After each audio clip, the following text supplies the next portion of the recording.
Welcome, everyone, to our March 2026 Scrivener webinar series brought to you by the creative minds behind Scrivener and Scapple, Literature and Latte. I'm Oliver Evanson, your host today, bringing you insights drawn from over 15 years of writing and Scrivener expertise. Now, whether you're an experienced author or just starting out your writing adventure, our webinars are designed with your needs in mind. Today, we'll be exploring the Fantasy Writer's Guide to World Building in Scrivener. If you get stuck or you have a specific question about your setup, reach out to our team. Of course, you can watch this in the replay, and don't worry, one way or the other, we'll get you those links if you need them. Let's do it. Okay, so we've all been there. On the one hand, you have world builder's disease, or the infinite outline, as they called it on Monday, spending months, even years, creating intricate histories, languages, and lineages, but never actually writing chapter one. Now, on the other hand, there's the fear of starting with a world that feels flat and uninspired, leaving you staring at the blank page. Honestly, that's what I'm guilty of. I usually just jump right in as a pantser, don't plan out anything, and I end up with some like world that just is not very good, not very fleshed out. There's nothing really there. It almost doesn't even feel like a fantasy novel when I get started. It's just like loosey-goosey. Now, today we're going to dismantle that trap. I'm going to show you a practical system to build a rich, immersive world without getting lost in the details. You'll learn how to build with confidence and create a process that actually ensures you can finish that novel, okay? And we'll do it all using the powerful tool you already have, Scrivener. All right, there we go. Okay, so the golden rule, okay? Set a time limit. And this has become a big one for me. This works for whether you're more predisposed to world building disease, or if you're like me, you just jump in and start writing the book without any world building at all. So often we look at constraints as limiting our creativity, but in reality, when we apply constraints into our lives, our routines, even our stories, we narrow their focus and we actually end up being more creative and more focused. Which is why I consider this the single most important decision you'll make to take control of your world building and your writing. Give yourself a strict time limit. I know this might sound counterintuitive. Don't you need all the time you can get? No. A deadline is your absolute best friend. Pick a deadline, stick to it. When you start a new project, decide on a fixed period for the initial world building. It could be 2 weeks, it could be a month, it could even be a set number of hours. If you're more like me, where you're just like, I just want to dive right in. When that time is up, you start writing the manuscript. This forces you to focus only on what's essential to get the story moving. And it really is your secret weapon against endless tinkering and guarantees that your world serves the story, not the other way around. Inevitably, the world building will still continue while you write, revise, and edit your novel. That's just a practical part of writing. It's part of the experience. We just really need to get enough to get started without getting bogged down by all of the details. Remember, the writing process isn't strictly linear. So if you ever feel like you're floundering, right, you should feel free to revisit world building again. I do constantly. That's what I'm doing right now with draft 6 of my book. We realized that a lot of things for the world were not feeling right. We weren't in sync, my co-writer and I. And so I'm like, we have to get back to the basics and look at the world building, review it again, see what makes sense and see what doesn't, and then move on.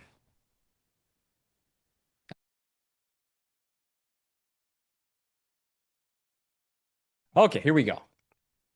So once you set your deadline, you can, however you want to set that, you can put it in your calendar, you can set a timer, whatever you want to do. It's designed for this kind of focused work. Before you write a single detail, set up your workspace for success. In your projects binder, I recommend creating a main folder and calling it something simple like world building, lore, or whatever you like. Personally, I like world building because it's very clear I'm working on my world, right? Now, inside this folder, you can create subfolders for the big categories you think you'll need, like think locations, magic systems, cultures, characters. Each specific element, like a city, a spell, or a historical event, will be its own text document within the appropriate folder. This is a simple structure that keeps you organized from day one and turns Scrivener into your single source of truth. No more hunting through scattered notebooks or random files. So let me show you how I've used Scrivener to keep track of my own series world building. Let's take a peek at that right now.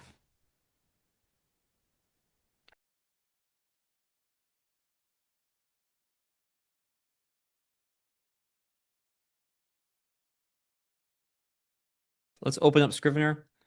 I'm going to share with you my fantasy novel. This is an epic fantasy novel, second world fantasy. If we're going off of the blueprints from Monday, let's open it up and see it, what's going on here. Okay. So we got my project right here. You can see this is the Affinity Saga. Okay, let's look at my series Bible. So right here down here is my folder. So actually, even above my world building folder, I have a series Bible where I keep track of everything. Okay. And to me, having a series Bible where you have clear categories where you can keep things is really, really important. Now, you could create a separate project for your entire series Bible. Personally, I really like having it all in one project, especially since I have all of my, what do you call it, all my books in one project. It just means I have one single source of truth for this specific universe. Okay, let's open this up. Series Bible. You can see here I have a series overview, book plot and structure, and right here, third one down is world building. I probably could stick characters in there, but for now, let's leave it out. Let's open it up. Let's see what we got here. Okay. Oh, did something. Okay, yeah, yep, okay, perfect. So this is my world building folder. You can see this is not perfectly set up yet. See, I have two options here. I've been working on my magic. We'll look on this later, okay?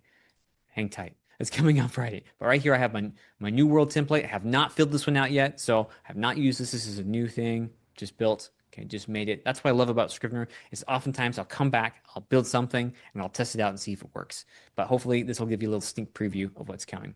So I've got maps and topography. I've got my world map here. This is actually a map put together by my co-writer. This map is an iteration of like dozens of maps, many of which were terrible. Okay, that one actually is pretty good. That was a town. And this was one, two, three. They kept getting bigger and different. We've since changed this significantly. And then this was the first map. It was meant to look like a little ink bottle, you know, with a quill coming out. Yeah, it was bad. It was pretty bad. And it morphed into this, and eventually now we've kind of moved into this handwritten one that I'm liking. I'm thinking it looks pretty good. Oh, question, what map software am I using there? I used Incarnate for those maps there. Yeah, that's a great question. One of my friends did it for me. He was a big fan of that app. I think it's a great app. I've messed around with it too, but I didn't have time to actually learn how it works. Actually, all of these were used with Incarnate, if you're wondering what that is. I'll see if I can link that in the show notes or in the YouTube description for you guys if you're looking for that. But anyway, yeah, I got my maps here. I got a bestiary. This is where I keep my information about my beasts. You can see I have not filled this out yet. I still have much work to do here. I have my magic system, or I'm calling it my magic arcanum. More on that on Friday. I have a little whole history and lore section, right? Where I go into it deep here. I don't know why I have this guy here. Probably just have two of those. Yeah.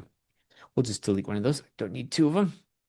This is our old history. So yeah, I have a lot of stuff, fun stuff to go through to really dig out what we've just all decisions we've made, like Ragelings. I'm pretty sure we cut them out of the book. So I'm going this piece by piece, going through and kind of trying to figure out what's missing. It looks like some of these I could probably even stick in different sections, but that's okay. As long as it has a home for now, that's what matters. And I have cultures and societies, religion and beliefs, and I could even go as far as to drop it. I think I am going to drop my characters in here. Characters.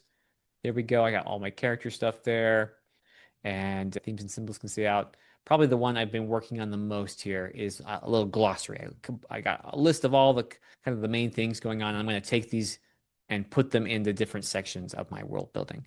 This is just kind of a short, quick understanding of what each of these terms are, and I want to expand upon them in my world building. So you can see it's a little messy. It's not a perfect system, but it is something that's really working well for me. It used to be just a total mess. If you looked at previous webinars, you probably recall seeing like just things like just all over the place in my series Bible. Before it was even just called my research folder. I hadn't changed it, but I've carefully taking a little bit of time and working on it. And this is something I love to do. I like world building. I've come to love it now. But the good part is that I haven't stopped writing. I'm world building, I'm writing. I'm kind of going back and forth in this project. And that's kind of how I'm approaching that. And you see anything I don't keep, I throw into my scraps folder. So in case I need it later, I want to remember something, I want to see where something was, I can easily find it in my world building folder here. In fact, we'll stick that in there as well. Oh. Okay, looking good. So that's how I would set it up. Just a simple world building folder, and then you can just go and create multiple folders for different things. Another thing I like to do, this is just me personally, I like to change these icons. Sometimes I'll get like little custom icons and things I'll get off the internet and stuff and just put them on there. But a lot of times I just like to go right click change the icon, and I just like to do this to-do mark. And then when I'm actually done with it, it's nice to actually go through and like right click it, change the icon, and be like, hey, this is done now. That's something I plan to be using and doing. That way I can kind of see, hey, this world building has been considered and done. I could also go further and go statuses and labels and things like that. But for this use case, I don't want to do too much. I really just want to quickly check mark when I know that I've worked on it and it is in fact complete. Okay. Okay, well that look is looking good. But the main thing I want you to remember, keep it all in one place. Use folders, clear names to keep things organized. It doesn't have to be organized exactly how I've done it. You can kind of find your own way that makes sense to you. And I'm sure when I spend some more time in this, it's probably going to change a bit more. Like this used to be the BC area. I didn't have that before. It used to be just creatures or even just, it used to be, I think it used to be merged with a different folder altogether. It was in history and lore or something. And I pulled it out. I want, because our story does have a lot of fantastical beasts and animals and monsters in it. And I wanted to have a special location just for that. Okay. So that is your world building hub getting started. That's kind of what it looks like. That's how I would do it. But let's just look real quick. I'm going to create a new project here real quick. We're going to use my starter novel template. We'll call this fantasy novel. Idea, a clearer name is better, but for our purposes, this will work. Okay. I'd probably come in here, change this to my series Bible. See if I can zoom here if it's going to work. Reading that open. Okay, that's looking good. Probably come down here. Oops. Let's create a folder. We'll call it World Building. Right? Bring it up to the top. Probably throw characters in there. Throw settings in there. And that would probably be enough to get me started. But I could come in here and create my magic system. I could create my society, locations, history, whatever. You could use the blueprints from Monday to try to create specific folders based on what you actually need to know for your story. Okay. And build it out yourself. But it doesn't have to be anything incredibly complicated. I recommend you start as simple as possible and then flesh it out, build it out as you go. What I showed you from mine, that's years of work there. Hopefully, my next book, having learned all this, it won't take me years to do it, right? But I've learned a lot from all the time I put into it. Okay. Well, let us switch back to our presentation here. To get my notes pulled up. And let's talk about turning your world building into a repeatable system. Now, to build a world without getting lost, it really helps to have something, a template or a system in place to help you get started, to get the balls rolling and to keep you organized. So I don't write a novel without a routine, so I don't build my world that way. I want to have something to jumpstart me, something to get me going. And this is where Scrivener's template feature really becomes a game changer for me and has been as I've been building worlds and building things in Scrivener. Instead of starting with a blank page, I create a template that prompts me with the most important questions. For example, I have a new world template, this one I just built, which helps me ask key questions about what this new world is, what makes it unique, what are its fundamental rules or limitations, what cultures exist, and what are their conflicts. But it's just a great way to kind of get the ball rolling and get started. And you might even just start with that, fill it out, and then just get to work. Just get started writing.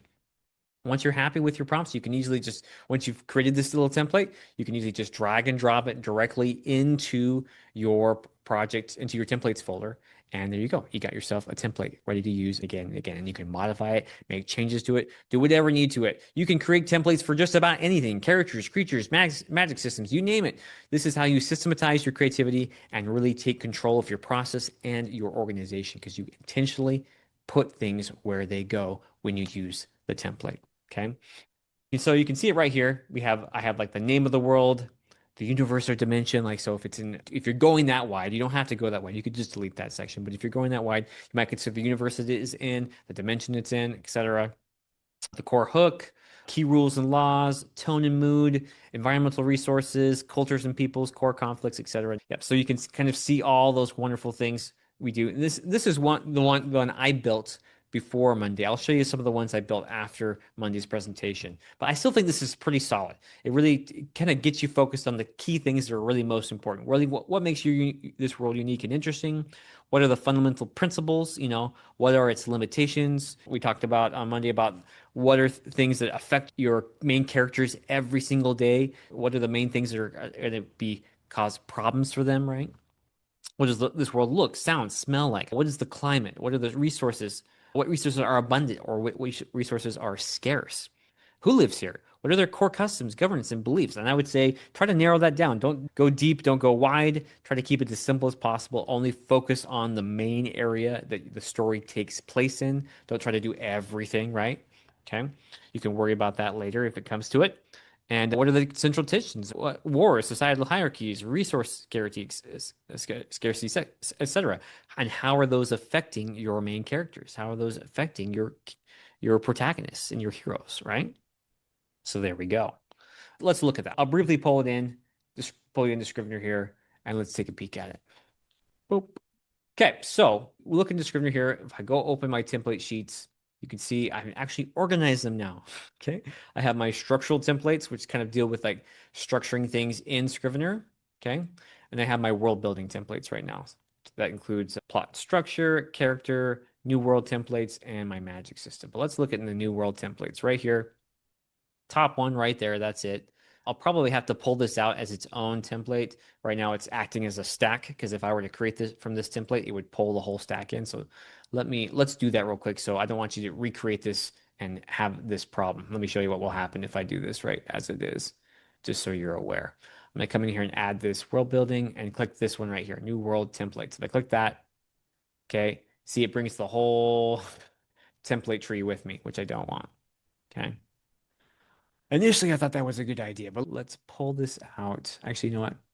Let's just create a new folder. We're going to call this World Templates. Okay. Pull it up like that. And then we're just going to select these one by one and push them out with this little button right here. Boop. And we're going to select them all.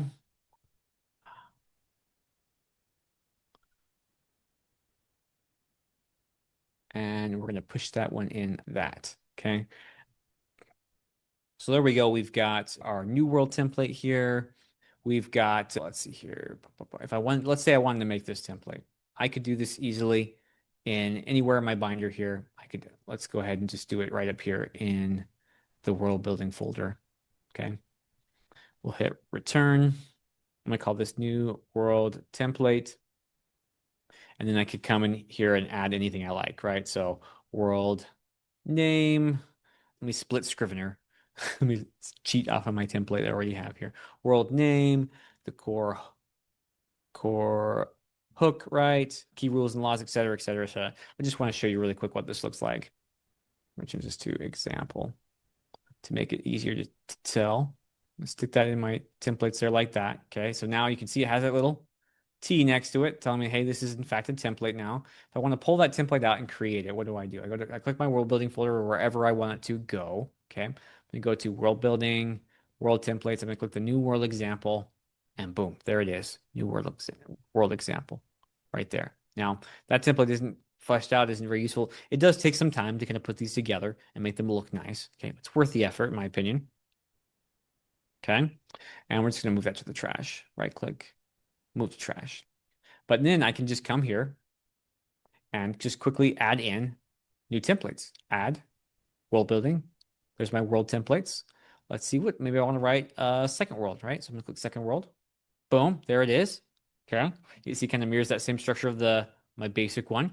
It talks about the core focus areas. We have the meta rules of physical laws, magic systems, existing species that define the reality, the active area, the specific region or content where your story takes place, and the core conflicts, the immediate cultural, political, or survival struggles driving the plot. Okay, the structural framework, universal laws, local geography, current factions, protagonist integration, and of course the key questions. This is where the meat of this is. And like I said, I just made this today, so it's not like fully fleshed out. This probably won't be what my template looks like. I just made it today. But basically, it has the core ideas there. What fundamental laws of physics or magic threaten or affect your characters every day? How do local factions exploit the environment to gain power? What immediate crisis forces your protagonist to take action? What specific resources create wealth and scarcity in this region? How does the dominant culture punish those who break its unspoken rules? Key things you need to know about your story when writing a second world fantasy novel. You can see that I've done it for each of these. We've got second world, we've got portal fantasy, right? Same ideas, kind of the same structure, core focus areas, the structural framework, the key questions you'll ask again and again, all the way through here for each one. Secret world and alternate Earth, right? Now, of course, you could take these, you could change them, move them. That's what I love about Scrivener. I don't have to, this is just a starter template for me. I can use this to get started and I can revise and change this over time as my skill and knowledge improves with Scrivener. I may even have some of the hybrid stuff they were talking about, so like the unmasked world, the hidden origin, and some other things. So that's how I use templates. And bear in mind, I'm writing a second world fantasy novel. I'm probably not going to need any of these directly in my project right now. I'm going to keep them there because right now that's where I made them. It's where I set them up.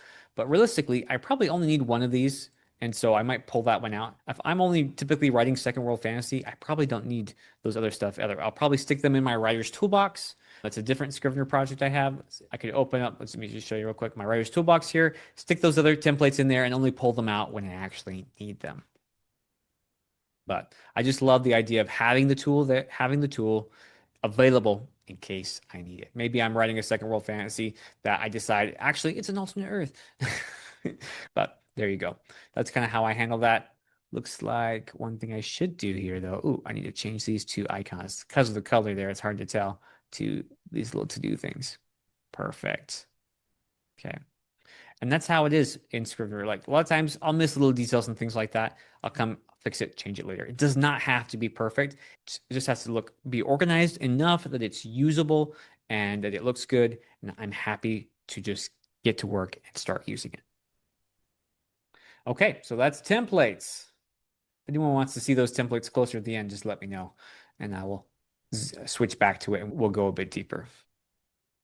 Okay, so now that you have your system and your time limit, what do you actually build, right? And we kind of looked at some of that on Monday and in that last one. But well, the biggest mistake a lot of us make is going wide when really we should go deep. We want to figure out everything about our world before we get started, or worse, when we just get started without figuring anything out, which I do a lot of.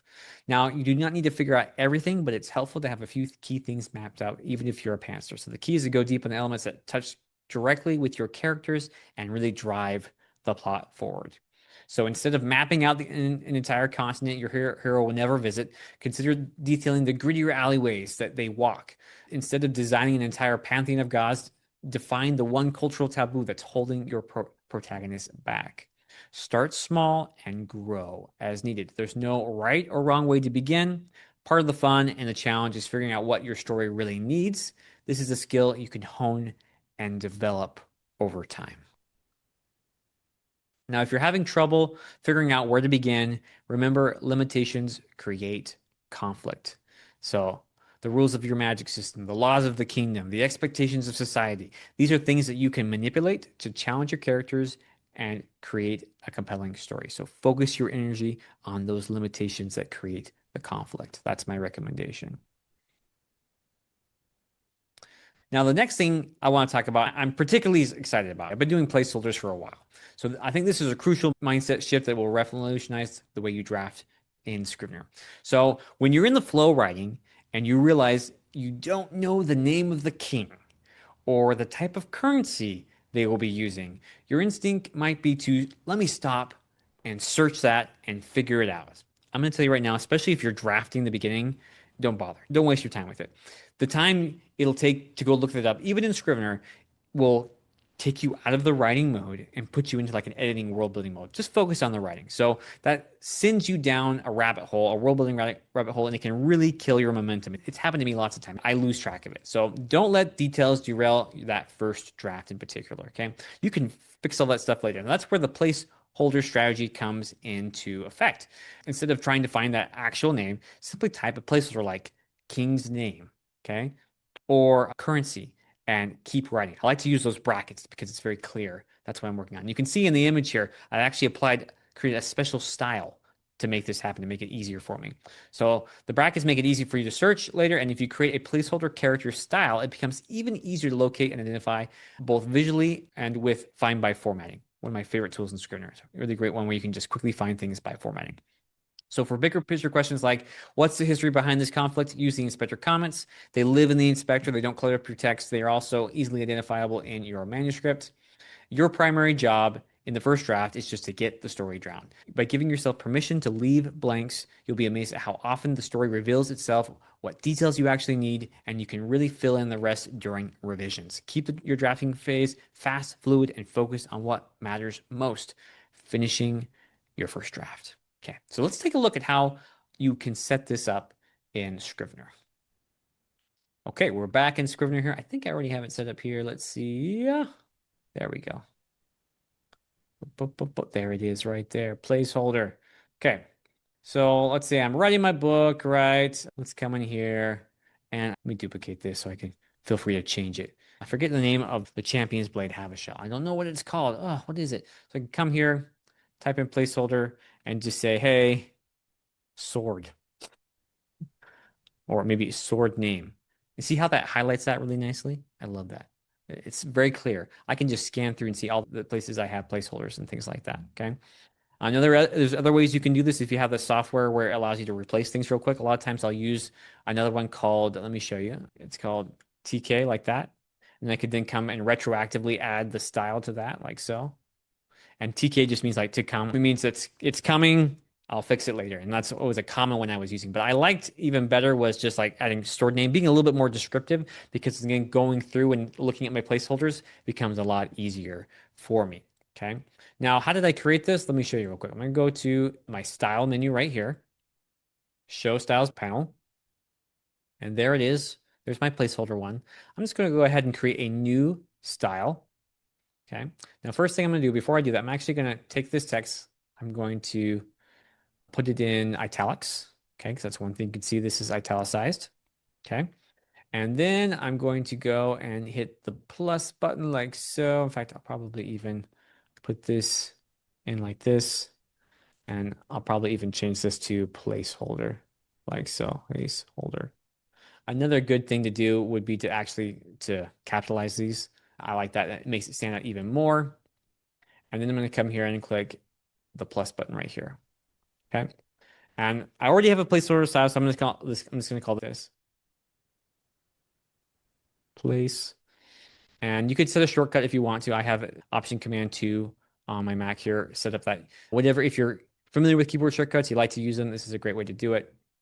Save all your formatting here. Okay, let's see here. So we want to save character attributes. We don't want to save all the formatting. We don't want the paragraph style. All we care about is the character attributes. Now we can draw a highlight box around it. That's how I got that kind of purple coloring here. Click this little box here, and then you can choose whatever color you want. I like this kind of pastel-y lighter colors. I might do something a little lighter like that. Let's do a red just so we can see some difference here.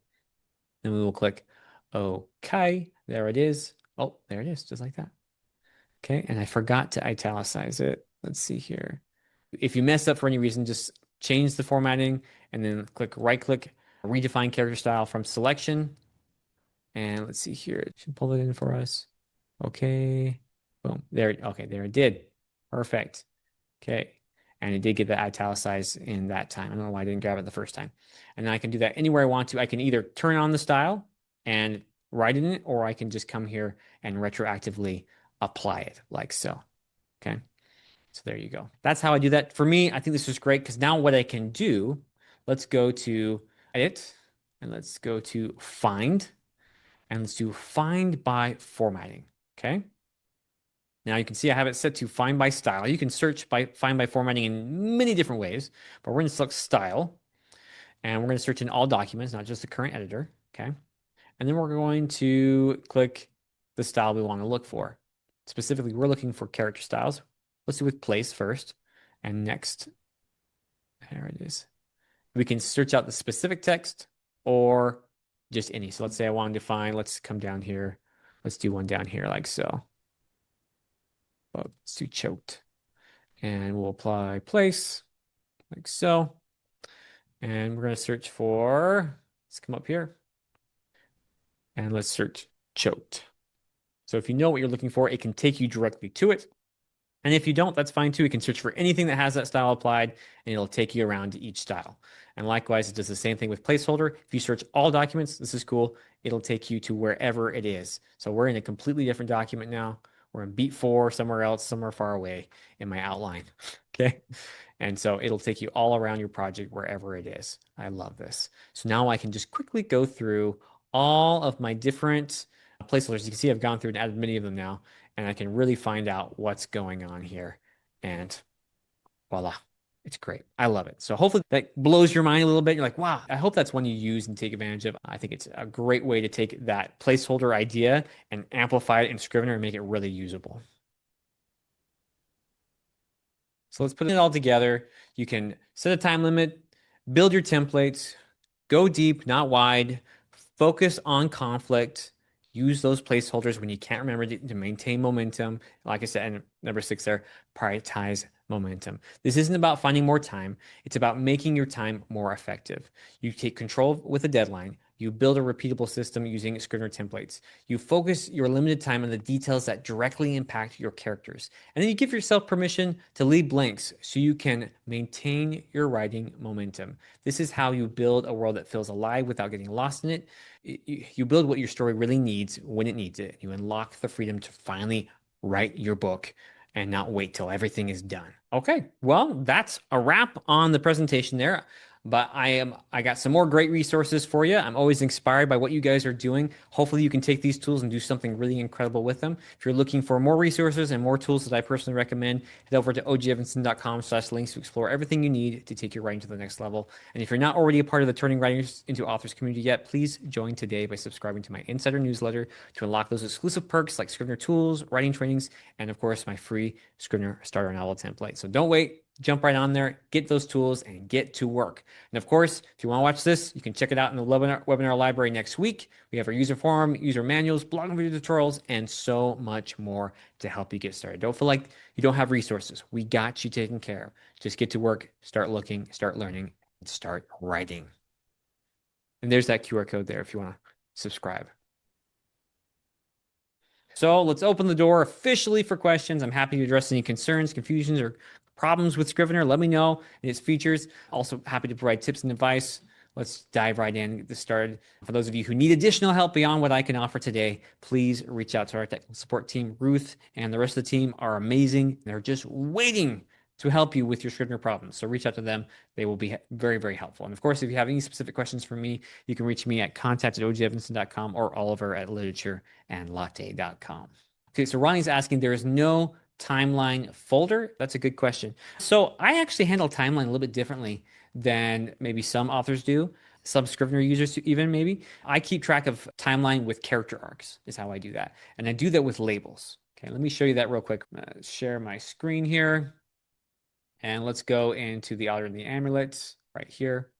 Okay, so we come in here and let's go ahead and make this one fluid document. Currently, I'm in outliner mode.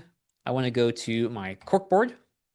Okay, bottom right corner, I switch to arrange by label. And this gives me that kind of timeline view you may be referring to. Okay, and right now I'm viewing the entire book from start to finish. I'm looking at all of the parts. That's what I meant to say. Parts here from I have 1, 2, 3, 4, 5, 6, 7, 8, 9, 10, 11, 12, 13 parts plus 2 chapters, but they're about 13 to 15 parts there with some chapters there at the end. And you can see how they're all multi-viewpoint. That's what this color means to me. And of course, I can dig deeper, go into the dust lover part here and see how that arc goes and so on and so forth. I like breaking it down into smaller arcs, which I can then see how it's kind of going out. If I want to see the whole thing, let me show you. I'm going to expand everything out. This is going to be a lot to look at. And I'm actually going to hold down my shift key and press down on everything like this. And just select everything. This one is not a complete draft, so it's not going to look quite as nice as my draft 5 did.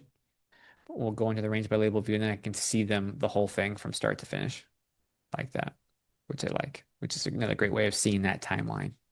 if you want to see it from all the way to the beginning, like so. Okay. And there are other ways you can do this by doing collections and things like that, but there's a lot you can do with that. But that's typically those are the methods I use for seeing a timeline in Scrivener. Okay.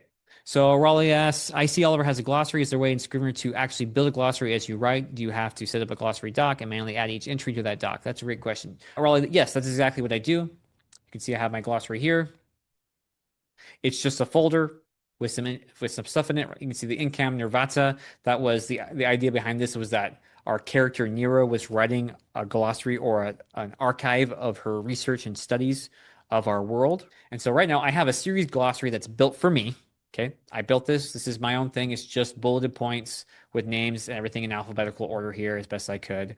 And then this right here is just like a smattering of information that I need to go through, where I'm going to rewrite the series glossary as if Nira, my character, was talking about it and writing and slowly revealing it to us. It's more of a fun pet project than something that we're really serious about doing, but like a bonus on top of the book for people who might be interested in that kind of thing. But yes, I literally just create a glossary. Usually what I'll do is probably something like this. I open up the draft. I can do this while I'm writing. I probably would do it as I'm revising, grab like Diallo here, his name, and say, okay, let's go to the glossary.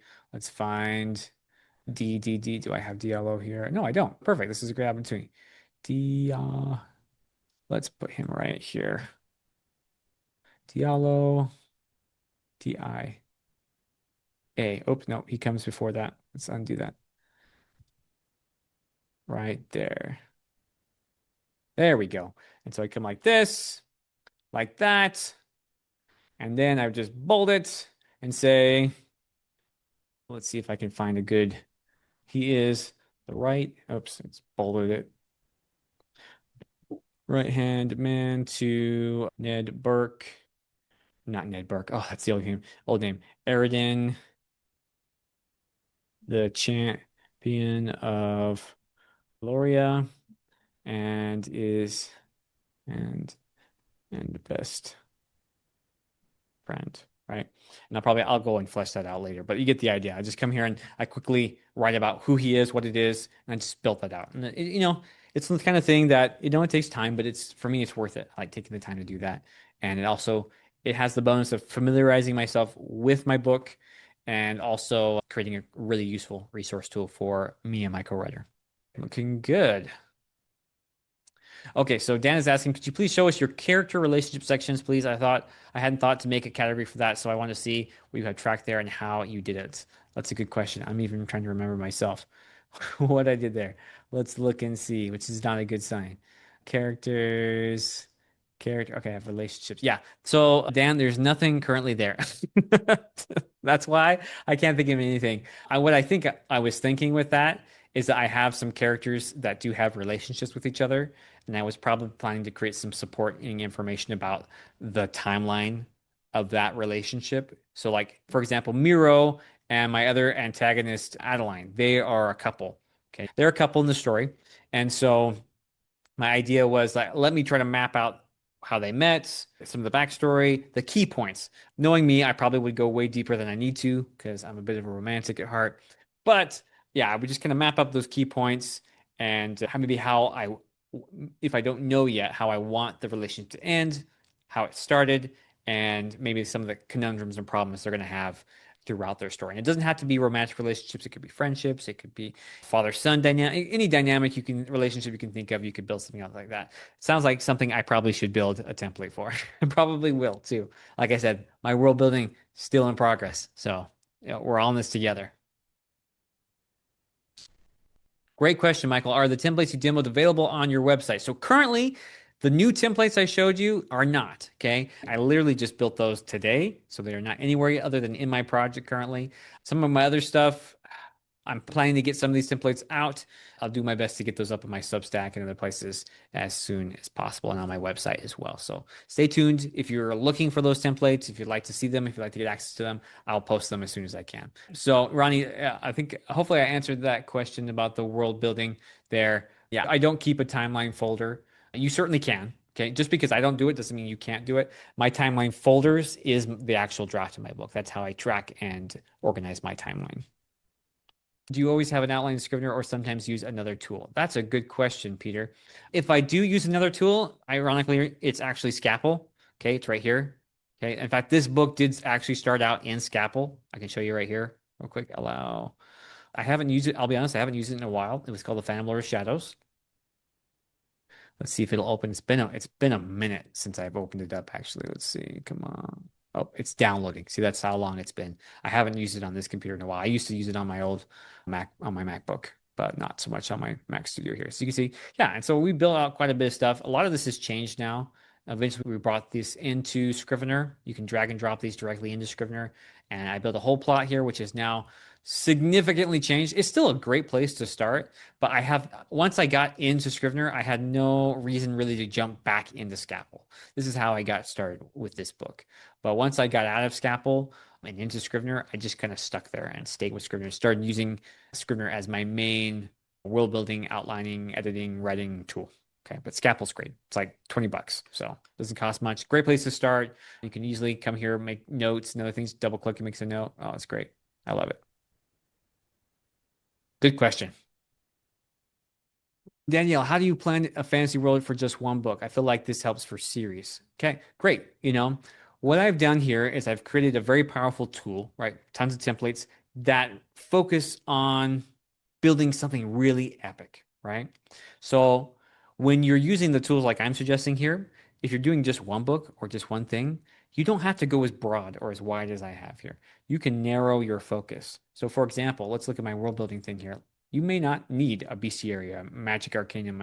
You might just need like a history and lore, a new world template. You might just need this template right here, okay? For your book. That's it.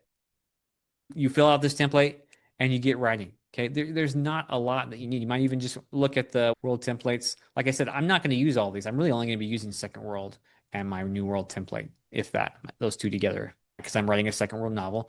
And that's probably all I need to know about my book to get started, and I can start fleshing out as I go. Same with if I'm just writing a single book, I won't have the Affinity Saga. This will just be Mark of the Shadow, and that'll be it. There'll be no other book folders in here. It'll just be a single folder with all my parts in it, however I want to break it up. Okay? That's how I'd handle that. I know the templates based on Mondays, four prints are new, but I'd love to see what Oliver has distilled from that presentation. Okay. I'm just gonna kind of show you through what I got here. You can kind of just glance at it. Ah, there's the Second World. And like I said, these are really, I feel like I missed some things still, but I tried to distill the key ideas. Here we got Second World. These are the questions I would ask. Okay. This is Portal Fantasy here, the threshold, the arrival zone, the character transformation. Okay. All that fun stuff. Who exactly can use the portal and what happens if someone else tries? What specific event triggered the portal to open? What immediate threat do the characters face the second they step through? How does the destination world challenge the protagonist's deepest flaws? What must the character sacrifice if they want to return home? Okay. Can they return home? There's a lot of things we discussed on Monday that aren't in these templates. It's hard to distill everything perfectly, but hopefully this gives you somewhere to start. Okay, we have the secret world, the veil, the hidden need, the internal friction, the cover up, the breach, all that stuff, the questions you can ask right there. And if you need to feel free to take a snapshot of this. You can certainly recreate this yourself in Scrivener. And remember, we are recording, so you'll be able to watch this on YouTube in the webinar library. You can snapshot it then. And there is alternate Earth right there. Catalyst, the new timeline, the status quo, the current conflict, okay, the new world order, right? And the questions you might ask. Great. Okay, guys. Well, I'm glad you liked it, Gabriel. That's great. Yeah.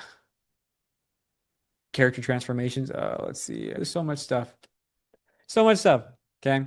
A lot of good stuff here. So take your time. Don't feel like you have to do everything. And these resources, they will be made available. So just bear with me. But hopefully this gives you a good way to get started. Of course, you can build it yourself. Sylvie's asking, how do you work with your Scrivener world building with your co-author? Currently, we're using Google Docs, and so I write it and create it. I'm doing most of the world building, to be honest with you, and I upload that to a Google Doc for her to review and look at. She makes changes to it, lets me know, uses a different color, I then integrate that back into my Scrivener project. So that's how I do it. It's not as clean as I'd like. I'd love it if we could work in the same Scrivener project. That would be cool. We theoretically we could, but I'm more concerned about syncing and potential corruption, and then also saying, hey, I can't, I have to tell her like, hey, you work on it this time. I have to work on it this time. I've just found it easier. Use the Google Doc for now, and then I just pull that into Scrivener later.